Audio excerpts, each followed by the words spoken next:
What's going on, everyone? It's GadgetsBoy. Welcome to another video. In this one, we're going to be taking a look at the new Xiaomi 11T Pro, and it's got some pro features on there, which is pretty neat. And as you can see, it's already got loads of fingerprint marks on the back because this is a fingerprint magnet, which we'll talk about in a second. But let's get into it. Let's unbox it and see what you get inside the box and give you some first impressions as well. So announced today, this is the box, this is the packaging that you get, and it's pretty minimalist as well. And inside the box, you get your USB cable, so a USB to USB-C cable. You get a SIM ejector tool, you get your user booklets for user quick start guide and warranty information. You get the device itself, obviously, and you also get your super fast charge in there. So this is a 120 watt Xiaomi's HyperCharge, which will charge your device back up in 17 minutes. So if you run out of battery, you can just plug it in, power it back up very quickly. That's insane. That's mind-blowing how they've done that. But that's probably one of the highlights of the device so far. Elsewhere inside the box, you get silicone case to keep it nice and pristine for a long period of time. So if you're going to be keeping this, you can keep it nice and secure in its case. So looking around the device, we start with the back. You see this nice glossy finishing. It's got nice curvature on the back as well. Makes it nice and comfortable in hand to hold. But on the front, you still get flat display. So camera setup, you're looking at triple camera setup with 108 megapixel primary camera, so high resolution shooting mode. You have 8 megapixel ultra wide angle lens and a 5 megapixel telemacro lens, which can also help you shoot macro and 2 times optical zoom, and you can always go up to 10 times digital zoom as well. On the front, we have a 16 megapixel selfie shooter, which is pretty decent. I've tried a couple of shots on there, not bad at all. And then on the side, we have the volume rocker and the power button. The power button also doubles up as a fingerprint sensor, and it's kind of awkward to reach sometimes, but when you do reach it, it does work very well each and every time, which is cool. On the bottom, we have the USB-C ports for charging and data transfer. So the storage on here actually is a UFS 3.1. You have your SIM card tray and your speaker grill on the bottom. And if you look up top, there's another speaker grill and it says sound by Harman Kardon. So this is deemed to have a really good sound quality. So I see Harman Kardon name on it. It makes me think it's a really good sound quality. And then there's something else up top, which looks like an infrared sensor. I'm not entirely sure, but it looks like an IR blaster, which is interesting to see that brands are still putting that on their smartphone these days.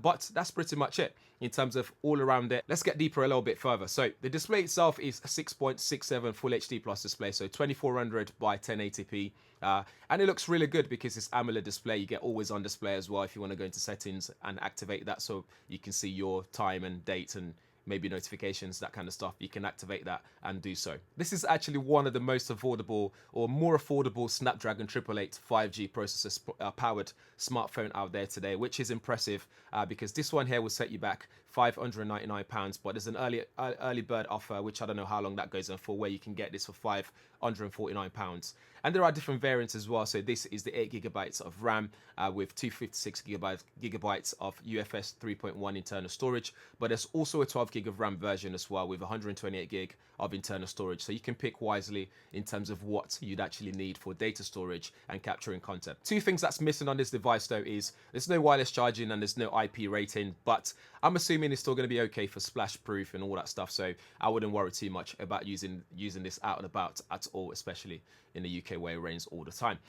Elsewhere, this has 120 Hz refresh rate, so you can switch between 60 Hz and 120 Hz. So it's not adaptive as such, but you can switch between both and pick which one suits you the best. So especially when you're gaming, you might want to go 120 Hz, and with that as well, you got turbo mode and all that stuff. So it's great for gaming and watching movies in terms of display. I've watched some of my videos on here, and it looks fantastic. And playing Call of Duty mobile on here as well looks fantastic, very responsive, very sharp. The blacks are great as well. Even though it's Full HD Plus, it still looks really good, and I'm not mad at all in that area. Which again for that price, £599, that is pretty decent. Elsewhere, you have Wi-Fi 6, you have 5G, you have NFC, which works with Google Pay as well, so you can use it to pay out and about, which is reassuring. It's really good. It's running on latest MUI platform and Android 11 as well.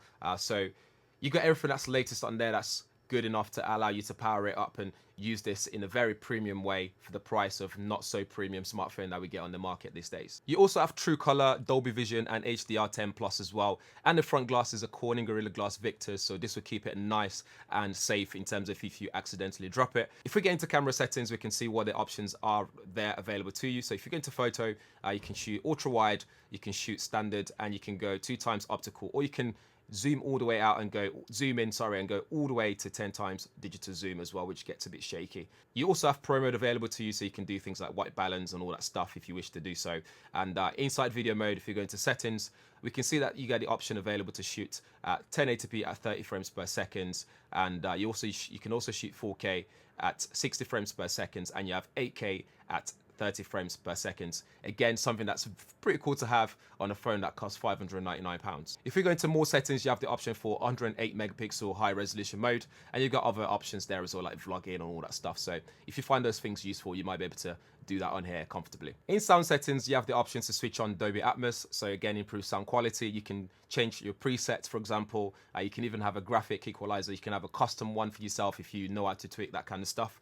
You can do that on here. And you got Mi Sound as well, which you can, again, tweak things like equalizers and all that stuff. So there's extra options that you have on the smartphone, again, adding to the extra usability of what the phone's capable of. But anyway, that's it for the Xiaomi 11T Pro. Let me know what you think in the comments below. Would you get one of these for that price point, or what would you rather get? Let us know as well. But as always, if this is your first time around here, please do smash that like button, share it as well, subscribe, hit the bell notification so you'll be one of the first people to know every time there's a video up on the channel like this. And check out other videos as well on the channel. Thanks for watching. I'll see you in the next one.